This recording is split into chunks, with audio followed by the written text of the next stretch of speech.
Here is a bill most of us have never once stopped to add up. Open the cabinet under your own sink and count what is in there.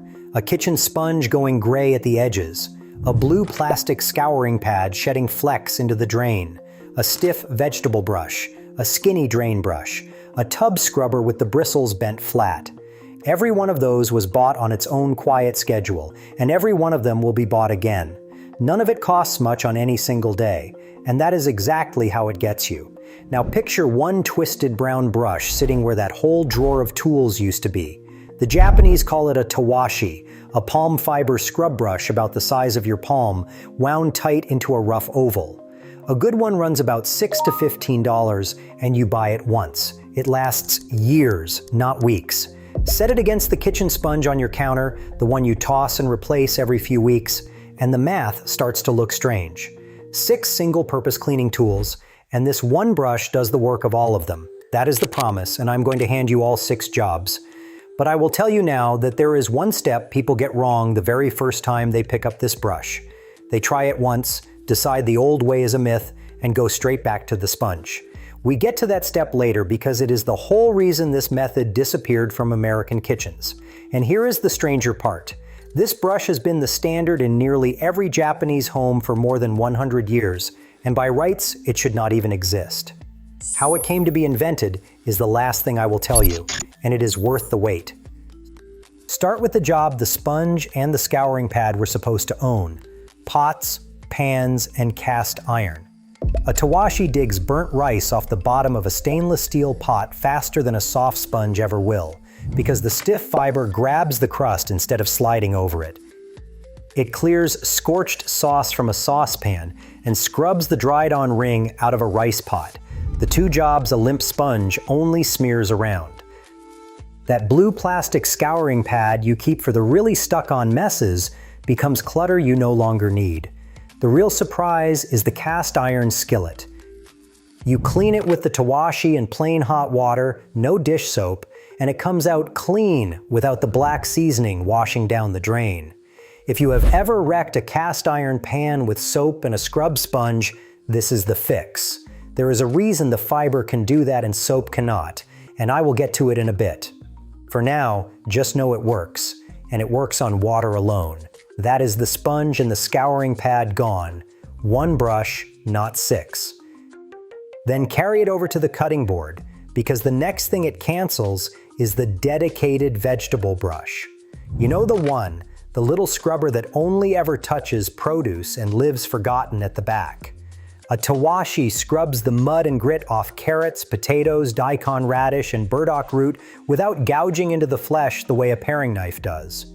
The stiff fiber is firm enough to lift caked dirt out of the eyes of a potato, yet gentle enough to leave the skin on instead of scraping it away. It even runs the length of a long, knobby burdock root and cleans the grooves a flat brush skips. Hold a muddy carrot under the running tap, 3 seconds of scrubbing, and it is clean. No peeler, no separate gadget stashed under the sink. So that is the sponge, the scouring pad, and the vegetable brush, 3 of the 6 already handled by one small brush that costs less than a month of sponges. And we have not even left the kitchen. Stay in the kitchen a minute longer, because the next thing this brush cancels is the whole tangle of skinny cleaning tools you own for things full of holes. A colander clogged with rice starch, a bamboo steamer greasy from last night's dumplings, a fine mesh strainer, and the box grater with cheese welded between its teeth. Those are the jobs people buy a floppy bottle brush or a narrow mesh brush for, and then lose at the back of the utensil drawer. A tawashi handles every one of them. The stiff palm fiber pushes straight into the perforations of a metal colander and the tiny holes of a strainer, and it works down between the sharp blades of a box grater to clear stuck food without dulling the cutting edges. A rounded oval of fiber does what a bent bottle brush only pretends to do. That is a mesh brush and a bottle brush gone too, tools that were never even on the list you thought you were fighting. Now take the same brush to the dirtiest corner of the room, the sink itself, the drain basket packed with wet crumbs, the greasy cast iron grates off a gas stove, and the sticky metal filters of a range hood. This is where most people keep a special drain brush and yet another scouring pad, and both of them can go in the trash. A tawashi scours the ring of grime around a stainless steel sink and scrubs the slime out of a drain basket that a soft sponge would only smear around. For stove grates and hood filters caked with baked-on grease, wet the brush, shake plain baking soda over the black metal, and scrub. The gritty paste and the palm fiber together lift cooked-on grease that dish soap just slides across. So count it with me. The sponge, the scouring pad, the vegetable brush, and now the drain brush. 4 of the 6 tools you keep for cleaning, all done by one small brush that cost you less than a single month of the sponges it retires. Then the brush does something none of the others in that cabinet can do. It leaves the kitchen. The same tawashi that scrubbed a cast iron skillet an hour ago walks into the bathroom and goes to work on the soap scum crusted down the side of a bathtub, the dark grout lines between wall tiles, and the grit ground into a tile floor. This is the exact job the plastic bathroom scrubber was sold for, the one with the bristles already bent flat and slimy. It goes. That makes 5. The bathtub scrubber gone, and the only single-purpose tool still standing is one that has nothing to do with cooking at all, which I will get to shortly. If you have already looked at even one of these tools in your own house and thought about never rebuying it, do me a small favor and hit subscribe. I put up a forgotten household method like this one every few days, and honestly, this brush is one of the plainer ones I have covered. So where did a single brush that does 5 jobs actually come from? It is older than you would ever guess. It was invented in 1907 in the Hongo district of Tokyo by a man named Shozaemon Nishio. Before that, most Japanese homes scrubbed with loose bundles of straw and frayed rope, tools that shredded apart within weeks. What Nishio wound together did not. The company he started, Kaminoko Tawashi, still makes that same brush in that same rough shape today, out of the same city, more than 100 years on. And the fiber is worth naming now, because it is what makes any of this work. The original tawashi was wound from shuro, the coarse dark fiber peeled from the trunk of the windmill palm that grows all over Japan. Later, makers twisted in a stiffer coconut palm fiber for the heaviest scrubbing. Palm fiber, in other words, not plastic bristles or wire wool or a synthetic pad. There is a specific reason natural palm fiber can clean a cast iron skillet, a muddy carrot, and a greasy stove grate equally well on water alone. And it is the same reason a tawashi left sitting in the wrong spot after you use it will wreck your whole opinion of the method inside a week. That reason is the next thing I want to get to, and it is tied to the single step almost everyone gets wrong the first time. Here is the reason, and it is plainer than the promise printed on any modern sponge wrapper. The palm fiber, the shuro, carries its own natural oils locked inside each strand, the way an unwashed strand of your own hair still feels faintly slick. Those built-in oils are why the fiber can scour hard without behaving like sandpaper. A maker twists that oily fiber tight around a single steel wire folded down the middle, then bends the whole bundle into that palm-sized oval. And the wire core is what holds the shape for years instead of the handful of washes a sponge survives. So you get 2 things at once that usually cancel each other out.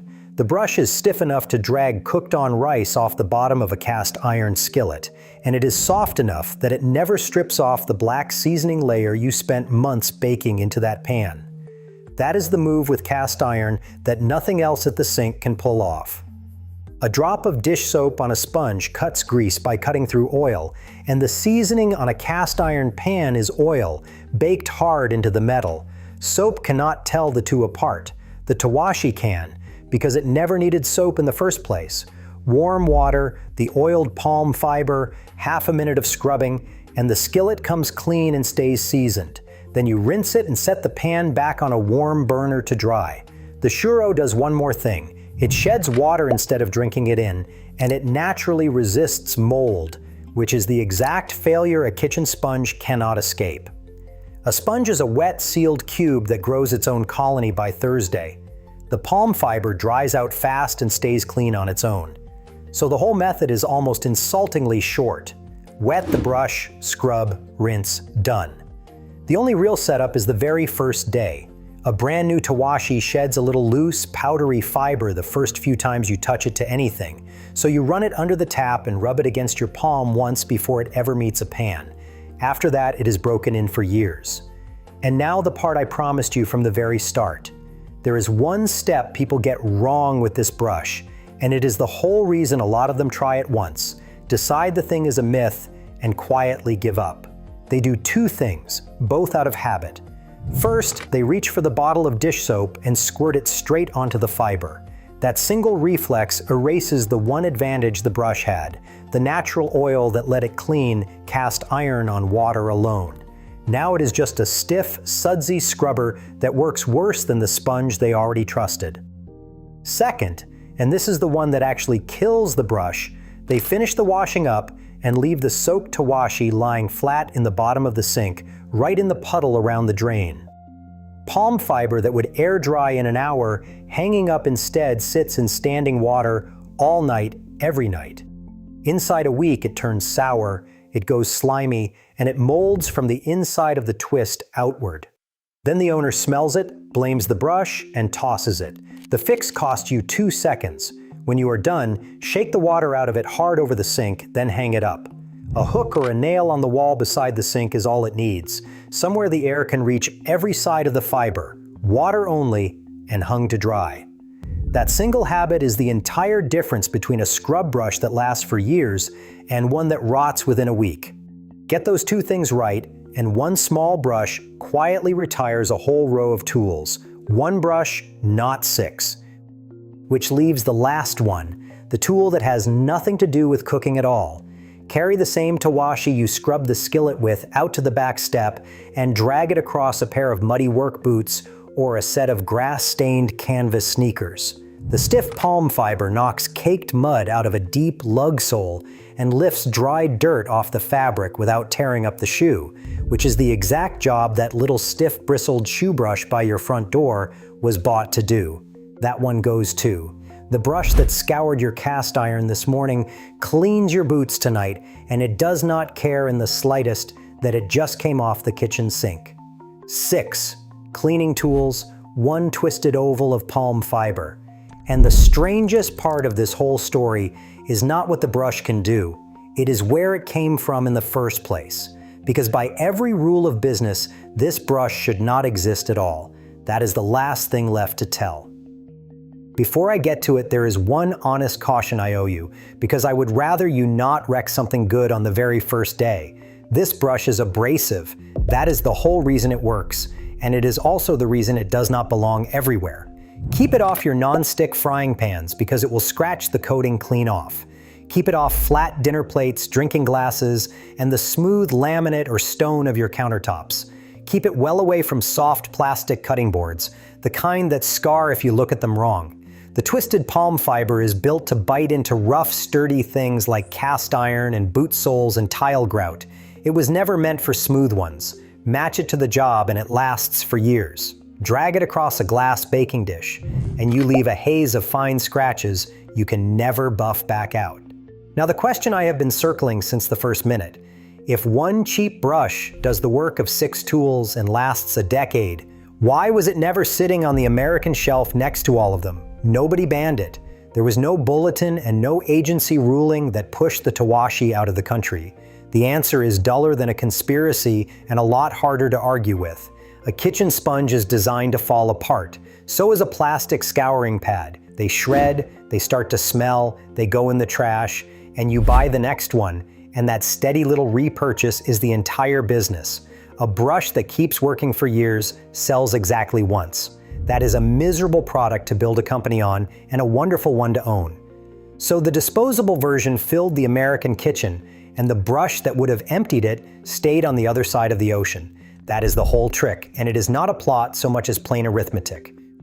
Which brings me at last to where the brush actually came from. And it is not the origin you would write for the most trusted scrubber in the Japanese kitchen. It was a reject. Nishio was not making brushes at all. He was making doormats out of stiff palm fiber, and they kept failing. The fibers flattened under people's shoes, the mats lost their shape, and the customers kept bringing them back. Then his wife picked one up. She cut a strip off a returned mat, bent it into a curve that fit her hand, and used it to scrub the wooden lattice of a shoji screen, the paper sliding door where dust cakes into every joint. It cleaned better than anything else in the house. That curved scrap of a broken doormat is the brush that just retired your entire cleaning shelf. The name came from a child. Nishio's young son dropped one of the new brushes into a bucket of water, watched it bob there, and said it looked like a little turtle swimming. It stuck. They called it kaminoko, turtle child, and in Japan the turtle is the animal you reach for when you mean long life. A scrub brush named after the one creature everybody ties to lasting 100 years, which turned out to be an honest promise. Japan kept it, named it, and has barely changed it since. July 2nd is marked there as Tawashi Day, dated to the 1915 patent. And in 2013, that same plain brush won a National Long Life Design Award, honored for being so right the first time that it has stayed essentially unchanged for over a century. So here's what I would actually do with all of it. Buy one good tawashi, use water, hang it to dry, and let it quietly outlast the whole shelf of things you used to rebuy. When it finally wears down, years from now, hand the habit to whoever cooks after you, the way it was passed down in the houses that never forgot it. One brush, not 6. Go open the drawer under your sink and count what is crowded in there right now. Then tell me in the comments which single-purpose tool wears out the fastest in your house, and who, if anyone, ever taught you that a brush could outlast a whole shelf of the throwaway kind.